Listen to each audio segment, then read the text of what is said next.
इस वीडियो के अंदर हम लोग समझने वाले हैं कि अगर हम इंटेल के 14th जनरेशन यानी बिल्कुल लेटेस्ट जनरेशन के साथ अगर हम पीसी बिल्ड करना चाहते हैं तो उसके अंदर हमें क्या क्या यूज करना होगा और क्या क्या अभी फिलहाल अवेलेबल है, और उसके साथ अगर हम पीसी बिल्ड करते हैं तो उसका ओवरऑल प्राइस क्या होने वाला है, क्या बजट लगने वाला है, इन सब के बारे में हम लोग इस वीडियो के अंदर जानेंगे। बिल्कुल लेटेस्ट जनरेशन के साथ पीसी बिल्ड करते हैं तो कहां तक बजट पहुंचता है। बहुत ही इंफॉर्मेटिव वीडियो होने वाली है, समझने के लिए वीडियो अंत तक बने रहें। वीडियो पसंद आते हैं तो वीडियो को लाइक करें, अपने दोस्तों के साथ शेयर भी करते रहें। इस वीडियो के अंदर मैं गाइड करूंगा आप लोगों को कि ऐसा कौन कौन से कंपोनेंट्स आपको बाय करना है जो बहुत ही कम से कम बजट के अंदर जो है आप बिल्कुल लेटेस्ट जनरेशन के साथ पीसी बिल्ड कर पाएंगे। आइए समझते हैं आगे। सबसे पहले हम लोग प्रोसेसर की ही बात कर लेते हैं। तो चूंकि अभी i5 के ही प्रोसेसर अवेलेबल हैं, i7 के प्रोसेसर अवेलेबल हैं, ऊपर के प्रोसेसर अवेलेबल हैं, i3 14th जनरेशन अभी नहीं आया हुआ है, लेकिन i5 पर हम लोग बात करने वाले हैं। i5 के अंदर दो प्रोसेसर अवेलेबल हैं, एक तो है i5 14600K और दूसरा है 14600KF, यानी कि एक F सीरीज का है, एक ओनली K सीरीज का है। तो जो K सीरीज है K दोनों में लगा हुआ है, यानी कि इन दोनों को ही आप ओवरक्लॉक कर सकते हैं। एक विदाउट F है, यानी कि उसके अंदर इंटीग्रेटेड ग्राफिक मिल जाएगा आपको, और जो दूसरा है वो F सीरीज है, उसके अंदर ग्राफिक कार्ड आपको लगाना पड़ेगा तभी आप डिस्प्ले जो है ले पाएंगे। ये दोनों ही अवेलेबल है मार्केट में। तो अगर आपको लगता है आपको एक नॉर्मल पीसी जो है असेंबल करना है, जिसके ऊपर कहने का मतलब आप सभी काम कर सकते हैं, लेकिन सिर्फ आपको हैवी वीडियो एडिटिंग नहीं करना है, हैवी गेमिंग्स नहीं करना है, ये दो चीजों को छोड़ करके अगर आप सारे ही काम करना चाहते हैं, लेटेस्ट पीसी बिल्ड करना चाहते हैं, तो आप जो है i5 14600 यानी कि 14600K के साथ में जो है आप बिल्कुल पीसी बिल्ड कर सकते हैं, यानी कि 14600K के साथ में आप पीसी बिल्ड कर सकते हैं। और अगर आपको लगता है कि नहीं आप हैवी गेमिंग करेंगे या फिर जो है आप हैवी वीडियो एडिटिंग करेंगे, यानी प्रीमियर प्रो जैसे सॉफ्टवेयर, आफ्टर इफेक्ट वगैरह चलाना चाहते हैं, तो डेडिकेटेड ग्राफिक कार्ड आपको लगाना ही है, तो आपको F सीरीज वाला लेने में फायदा होगा, यानी कि 14600KF लेने में आपको फायदा मिलेगा। क्योंकि यहां पर अगर हम प्राइस की बात करें तो जो इंटीग्रेटेड ग्राफिक के साथ में है, यानी कि विदाउट F वाला जो है वो करीब 37 से 38 हजार के आसपास में पड़ेगा, और वहीं पर जो F सीरीज है ये आपको 33 से 34 हजार के बीच में पड़ेगा। ये करीब करीब 5000 रुपए का डिफरेंसेस है। तो अगर ग्राफिक कार्ड आपको लगाना ही है तो F सीरीज का लेंगे तो आपके लिए बेहतर साबित होगा। तो अगर हम प्रोसेसर की बात करें तो इस प्रोसेसर के अंदर जो है दोनों के अंदर ही 14 कोर मिलता है, एक बहुत ही पावरफुल प्रोसेसर है, जिसके अंदर 6 जो है आपको परफॉर्मेंस कोर मिलता है और 8 जो है एफिशिएंट कोर मिलता है। दोनों ही मिलाकर के परफॉर्मेंस बहुत ही ज्यादा लाजवाब देते हैं और 20 थ्रेड्स के साथ में ये आता है।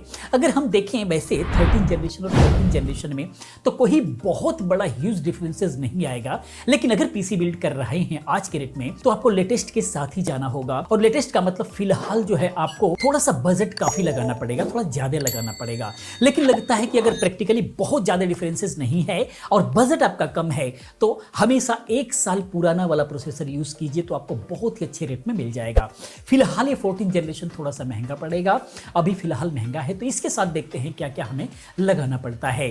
तो ये जो है इसकी बेस फ्रीक्वेंसी 3.5 गीगाहर्ट्ज रहती है परफॉर्मेंस कोर की, और 2.6 गीगाहर्ट्ज जो है आपकी बेस फ्रीक्वेंसी रहती है एफिशिएंट कोर की। वहीं पर 4.0 गीगाहर्ट्ज जो है मैक्स टर्बो बूस्ट में जाता है एफिशिएंट कोर, और 5.3 गीगाहर्ट्ज तक जो है बूस्ट फ्रीक्वेंसी जो है परफॉर्मेंस कोर की होती है, जो कि एक बहुत अच्छा जो है परफॉर्मेंस निकल करके आ जाता है। 24 MB कैच मेमोरी के साथ में आता है। DDR4 3200 मेगाहर्ट्ज तक को सपोर्ट करेगा और DDR5 में 5600 मेगाहर्ट्ज तक को सपोर्ट करेगा, जो कि एक बहुत अच्छा एक ये जो है इसका सपोर्टिंग सिस्टम है, जो कि दोनों में ही आप जो है इसको बिल्ड कर सकते हैं। DDR4 के साथ अगर आप बिल्ड करते हैं तो आपके लिए बहुत ही कम बजट लगने वाला है, सारी चीजें बहुत ही सस्ते में जो है बिल्ड हो जाएगा। DDR5 के साथ बिल्ड करते हैं तो चीजें थोड़ी सी महंगी हो जाएगी। दोनों का ही ऑप्शन आपको मिल रहा है, आपके ऊपर डिपेंड करता है कि प्रोसेसर लेटेस्ट लीजिए, बाकी सब थोड़ा सा कॉम्प्रोमाइज करेंगे तो लेटेस्ट प्रोसेसर के साथ जो है पीसी बिल्ड कर सकते हैं, आगे जाकर के अपग्रेड कर लेंगे। तो इस तरीके से प्रोसेसर है, दोनों में से कोई सा भी आप अपने जरूरत के हिसाब से सिलेक्ट करेंगे। मैं बहुत सारी चीजों के बारे में बात करूंगा, जो आपके बजट में आता है उसको सिलेक्ट करके आप जो है इसके साथ जा सकते हैं। बाकी अगर हम मदरबोर्ड की बात करें तो मदरबोर्ड में सबसे सस्ता अगर हम बात करें तो 14th जनरेशन के लिए रेडी जो मदरबोर्ड है तो वो कम से कम 10,000 के अंदर आएगा, जिसके अंदर पहले मदरबोर्ड की अगर हम बात करें तो MSI Pro B760M-E मदरबोर्ड मिलेगा। इसके अंदर DDR4 रैम आपका लगेगा लगेगा और PCIe 4.0 को ये सपोर्ट करने वाला है। तो इस तरीके से ये मदरबोर्ड भी आप लगा सकते हैं इसके अंदर। अगर आपका काम नॉर्मल है, ऑफिशियल वर्क है या फिर आप स्टूडेंट हैं, सारे काम करना चाहते हैं तो इसके साथ बिल्कुल भी जा सकते हैं। लेटेस्ट प्रोसेसर हो जाएगा, लेकिन DDR4 है और PCI 4.0 है इसका, उसके साथ में आपको जाना पड़ेगा। इससे थोड़ा सा और ऊपर जाते हैं, DDR5 में अगर आप लेते हैं तो एक मदरबोर्ड आ जाता है जो गीगाबाइट की तरफ से आता है, B760M आ जाता है, DS3H ये वाईफाई वाला मदरबोर्ड है जिसके अंदर वाईफाई ऑलरेडी इसके अंदर आपको मिलेगा। VRM सेक्शन भी थोड़ा सा बेहतर मिल जाता है और उसके साथ में DDR5 का सपोर्ट मिल जाता है और ये थोड़ा सा महंगा पड़ जाएगा, करीब करीब 16 से 17 हज़ार के आसपास में पड़ता है।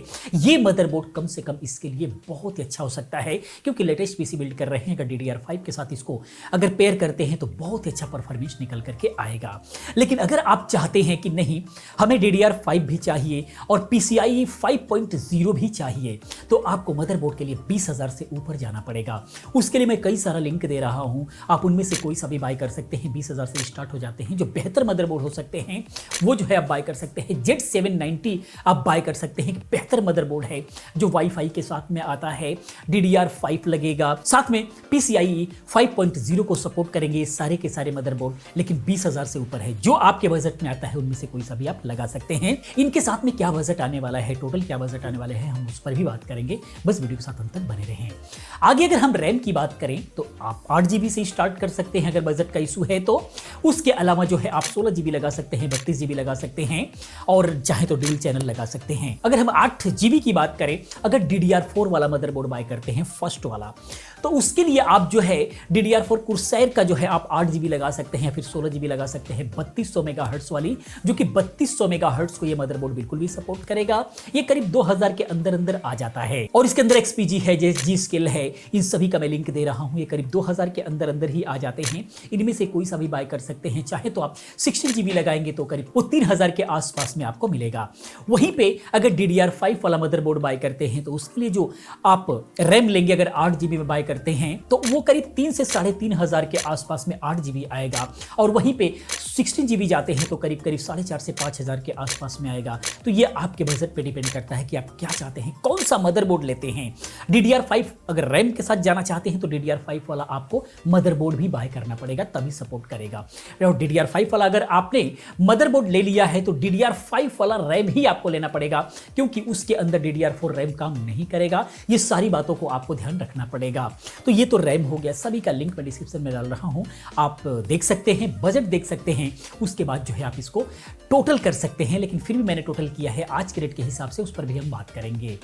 आगे अगर हम चले SSD में, तो SSD के अंदर अगर आप जो है बजट बहुत ही टाइट है तो Gen 3 के साथ जा सकते हैं। अगर थोड़ा सा और बजट आपका साथ देता है तो Gen 4 की SSD लेंगे तो आपके लिए बहुत ही बेहतर हो सकता है। Gen 3 की SSD की बात करें तो क्रूसियल का P3 आप ले सकते हैं और 500 GB का लेते हैं तो करीब करीब ये 3000 के आसपास में ये मिलेगा।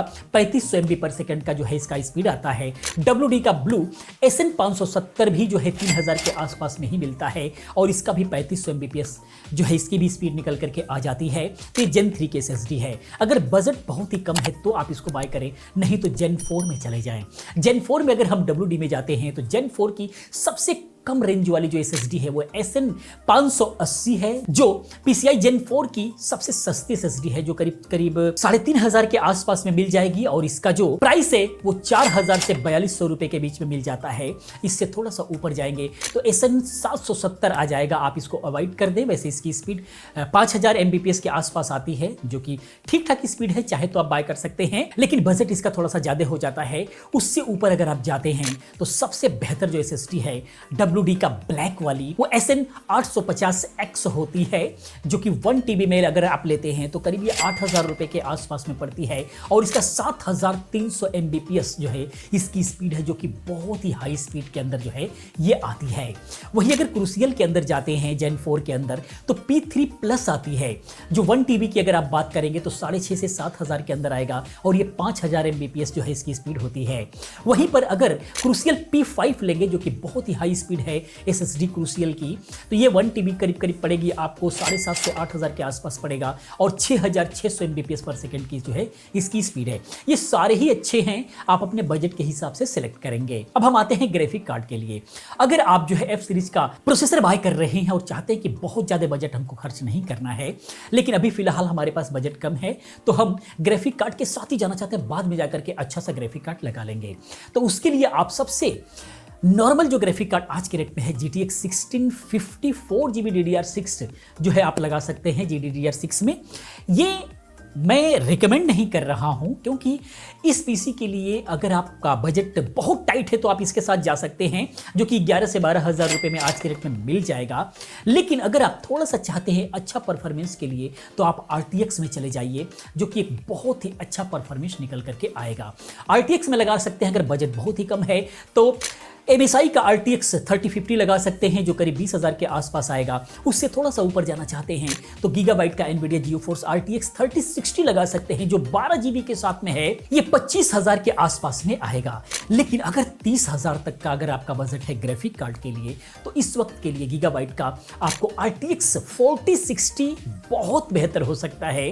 3060 या फिर 3070 से बेहतर होगा कि आप 4060 ले लीजिए। इसमें कमाल का परफॉर्मेंस आपको मिलेगा। ये 8 GB के अंदर आएगा। लेकिन ज्यादा ही लेंदी वीडियो अगर है या फिर बड़ा प्रोजेक्ट पे अगर आपको काम करना है, तो 3060 12 GB में लगा लीजिए, एक बेहतर परफॉर्मेंस मिल जाएगा। लेकिन अगर परफॉर्मेंस अच्छा चाहिए गेमिंग्स में भी या फिर वीडियो एडिटिंग में, तो 4060 लगा लीजिए। कमाल का परफॉर्मेंस इसका आज के रेट में मिलने वाला है, जो कि 30,000 के आसपास में आपको मिलेगा। उसके बाद अगर हम कैबिनेट की बात करें, तो गेमिंग कैबिनेट्स बहुत सारे आते हैं, जिन सभी का मैं लिंक दे दूंगा। जो बेहतर फिटिंग जिसकी आती है वो मैं लिंक दे रहा हूं। उनमें से जो पसंद आपको आता है वो आप लगा लेंगे। उसके बाद इन सभी प्रोसेसर के साथ में आपको कूलर बाय करना पड़ेगा। CPU कूलर, अगर एयर कूलर लेते हैं तो 1600-1700 रुपए का एक बेहतर एयर कूलर मिल जाएगा, जो कि इसके साथ कंपेटेबल होगा। वर्टिकल लगाएंगे मजा आ जाता है बिल्कुल भी। या फिर चाहें तो एक बेहतर पीसी बिल्ड कर रहे हैं, गेमिंग पीसी बिल्ड कर रहे हैं इस लेटेस्ट के साथ में, तो लिक्विड कूलर जो है आप बाय कर सकते हैं। इसमें से भी बेहतर जो सस्ते में हो सकता है उसका मैं लिंक दे रहा हूं, और उसको आप चाहें तो लगा सकते हैं। बहुत ही अच्छा परफॉर्मेंस निकल करके आएगा इसका, और बहुत अच्छे कूलर है ये, और इस सभी का लिंक मैं दे रहा हूं। तो ये तो रहे सभी पार्ट्स की बातें जो हम लोगों ने कर लिया, समझ लिया कि क्या क्या हम लगा सकते हैं। इसमें बहुत कंफ्यूजन है। कंफ्यूजन का कहने का मतलब यह है वेराइटीज बहुत ज्यादा हैं, आपके पास चॉइस बहुत सारी हैं। तो चॉइस बहुत सारी हैं तो आप अपने हिसाब से इसको सेलेक्ट कर सकते हैं कि आपको क्या क्या लगाना है। कॉपी पेन लेकर के आपको क्या क्या अच्छा लगता है उसके साथ से आप उसके हिसाब से आप जो है इसको बिल्ड कर सकते हैं। लेकिन ओवरऑल अगर हम बात करें कि अगर आप इसका इंटीग्रेटेड ग्राफिक वाला अगर आप प्रोसेसर के साथ में जाते हैं और 14600K के साथ में पीसी बिल्ड करते हैं और सारी चीजें आप कॉम्प्रोमाइजेशन वाला लगाते हैं, सस्ती सस्ती चीजें लगाते हैं, तो करीब करीब 60,000 के आसपास में इसका बजट जाएगा। वहीं पर अगर प्रोसेसर बदल देते हैं, एफ सीरीज वाला प्रोसेसर अगर आप लगा लेते हैं और ग्राफिक में 1650 लगा लेते हैं, तो करीब ये 70,000 रुपए के आसपास में इसका बजट जाएगा। ये एक नॉर्मल जो है टेंटेटिव कॉस्ट निकाल करके मैं आपको बता रहा हूं। बाकी एग्जैक्टली कॉस्ट के लिए सभी का लिंक है, आप एक कॉपी पेन लीजिए, क्या आपके बजट में बैठता है उसके हिसाब से आप इसका टोटल कर सकते हैं और इसको जो है बिल्ड करा सकते हैं। और ये पीसी जो है 60,000 से लेकर के लाखों रुपए तक भी बनेगा। कैसा आप क्या इसके अंदर लगा रहे हैं, कौन कौन से कंपोनेंट लगा रहे हैं, उस पर ये जो है प्राइसेस वेरिएशन रहेगा। तो दोस्तों ये वीडियो इन्फॉर्मेशन आपको कैसा लगा प्लीज आप कमेंट में जरूर बताएं। इसी प्रकार की तमाम वीडियोस को देखने के लिए चैनल को सब्सक्राइब करें, चैनल के साथ बने रहें, क्योंकि इस टाइप की तमाम वीडियोस में लेकर के आता रहता हूं। मैं मिलता हूं नेक्स्ट किसी और अच्छी इन्फॉर्मेटिव वीडियो के साथ में। पूरी वीडियो देखने के लिए, चैनल को सब्सक्राइब करने के लिए आप सभी का बहुत बहुत दिल से धन्यवाद करता हूं। आपका दिन शुभ हो।